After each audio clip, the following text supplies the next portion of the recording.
बरबीघा प्रखंड के कुसिड़ी गांव स्थित पंचवदन स्थान में भोले बाबा के वाहन वृषभ की प्राण प्रतिष्ठा की गई। इस मौके पर मंदिर और आसपास के दर्जनों गांवों का माहौल पूरी तरह भक्तिमय बना रहा। बुधवार को मंदिर प्रांगण में एक वृषभ यानी भगवान शिव के प्रिय वाहक नंदी महाराज का स्थापित किया गया है। बनारस से आए पुजारियों के द्वारा वैदिक मंत्रोच्चारण के साथ रुद्राभिषेक कर देर शाम तक पूजा अर्चना के साथ वृषभ की प्राण प्रतिष्ठा की गई। इस मौके पर भवन निर्माण मंत्री अशोक चौधरी व दामाद सायन कुणाल, विज्ञान एवं प्रौद्योगिकी मंत्री सुमित सिंह, विधान परिषद सदस्य अजय सिंह, सामाजिक कार्यकर्ता शंभू यादव, त्रिशूलधारी सिंह, पूर्व सभापति रोशन कुमार, वर्तमान सभापति सोनू कुमार, कारू सिंह सहित काफी संख्या में श्रद्धालु उपस्थित थे। वहीं भवन निर्माण मंत्री ने अशोक चौधरी कहा कि इस बाबा पंचवदन स्थान में बचपन से ही आता रहा हूं। भोले बाबा का कृपा मेरे ऊपर हमेशा रहा है, चाहे राजू बाबू के हत्याकांड का मामला हो या फिर विधानसभा का चुनाव। यहाँ के लोगों की इच्छा था कि मंदिर का जीर्णोद्धार कर नंदी महाराज का प्राण प्रतिष्ठा की जाए। वहीं अनुष्ठान के बाद लोगों के बीच अपने दामाद सायन कुणाल को बरबीघा विधानसभा से चुनावी मैदान में उतारने का भी सांकेतिक घोषणा भी कर दिया गया। इस सांकेतिक घोषणा के बाद पुनः बरबीघा विधानसभा क्षेत्र में चुनावी सरगर्मी बढ़ गया है। पत्रकारों के द्वारा राम मंदिर प्राण प्रतिष्ठा पर पूछे जाने पर अशोक चौधरी ने कहा कि भगवान राम का प्राण प्रतिष्ठा अयोध्या में हो रहा है, जिससे पूरे देशवासियों में उल्लास है। देशवासी प्राण प्रतिष्ठा को लेकर लंबे समय से संघर्ष कर रहे थे, लेकिन मुद्दा यह है कि बेरोजगारी और महंगाई, जो देश के लिए मूल मुद्दा है, क्या वह खत्म हो गया? जब प्रधानमंत्री नरेंद्र मोदी आए थे तब अरहर की दाल 65 रुपए किलो था, लेकिन आज वह 185 रुपए किलो हो गया।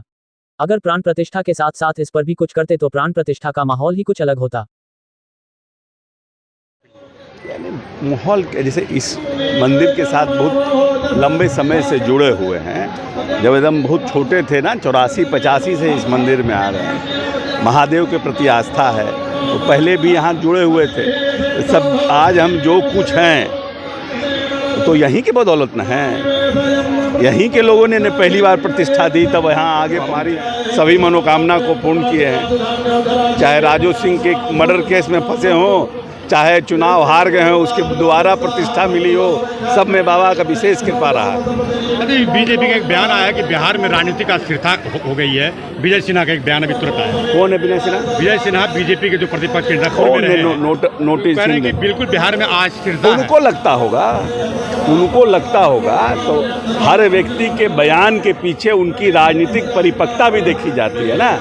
अब क्लास 2 के स्टूडेंट से अगर मैट्रिक के एग्ज़ाम के बारे में पूछिएगा तो उल्टा पुल्टा जवाब देगा ना। अच्छा, अभी अयोध्या में राम मंदिर की प्राण प्रतिष्ठा को लेकर पूरा अभियान चलाया जा रहा है। ऐसा लगता है कि धर्म को राजनीतिकरण किया जा रहा है, ऐसा लग रहा है क्या? देखिए, ये बात सत्य है कि देखिए, भगवान राम के प्राण प्रतिष्ठा को लेकर पूरे देश में उल्लास है और भगवान राम वापस अयोध्या में स्थापित हों, इसके बहुत से लोगों को बहुत दिन से रुचि थी और लंबे समय से बहुत से लोग इसके लिए संघर्ष भी कर रहे हैं। लेकिन मुद्दा ये है कि क्या महंगाई और बेरोजगारी, जो 2 राजनीतिक मुद्दे थे, जो इस देश का मूल मुद्दा है, क्या ये मुद्दा खत्म हो गया?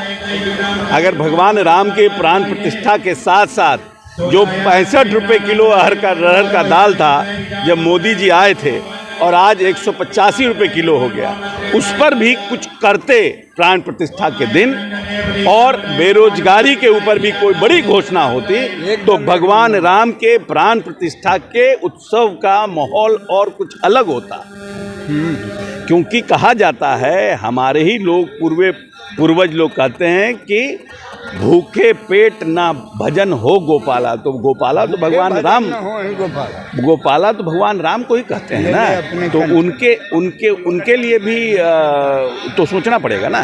सीट शेयरिंग भी क्लियर नहीं हुआ, महागठबंधन हो जाएगा, जल्दी हो जाएगा। कोई आप लोगों के साथ आपसी में कोई अति नहीं है? नो रोजगार में सच्चाई की क्या बात है? आप लोग देख रहे हैं कि प्रतिदिन लगातार हर महीने नियुक्ति पत्र बांटे जा रहे हैं, तो वो जो रोजगार मिल रहा है उसी की नियुक्ति पत्र बांटी जा रही है। आईटी के क्षेत्रों में क्या हो रहा है?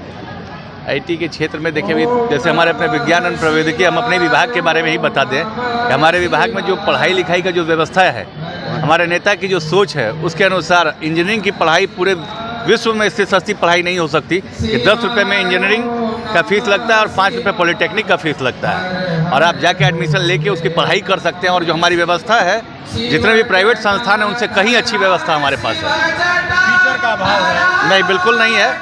वो अभाव हुआ करता था, अब नहीं है।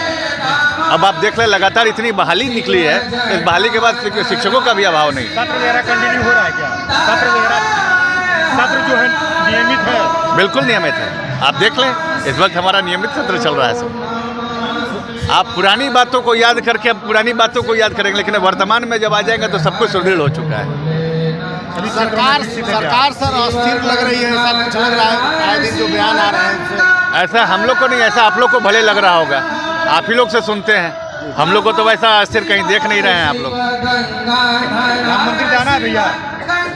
क्यों नहीं जाना, हम लोग तो भक्त है, क्यों नहीं जाएंगे। भक्त देखिए यहाँ भी पंचवदन महादेव के यहाँ है, इसमें क्या है, मतलब ये राम मंदिर को आप लोगों ने क्या बना दिया, छूता बना दिया है क्या? मिला है क्या? निमंत्रण मिलेगा, आएगा तो जरूर, अभी हमें निमंत्रण नहीं मिलेगा, निमंत्रण बड़े बड़े लोग जा रहे हैं उसमें, अभी हम उतने बड़े नहीं हुए हैं। ऐसा क्या कहा जा रहा है कि धर्म को राजनीतिक ध्रुवीकरण किया जा रहा है? ये आप लोग करवा रहे हैं, हम लोग नहीं करवाते। ये पत्रकार बंधुओं से आग्रह है कि कृपया करके धर्म को राजनीतिकरण न करवाएं, आप ही लोग इसको लपेटते रहते हैं।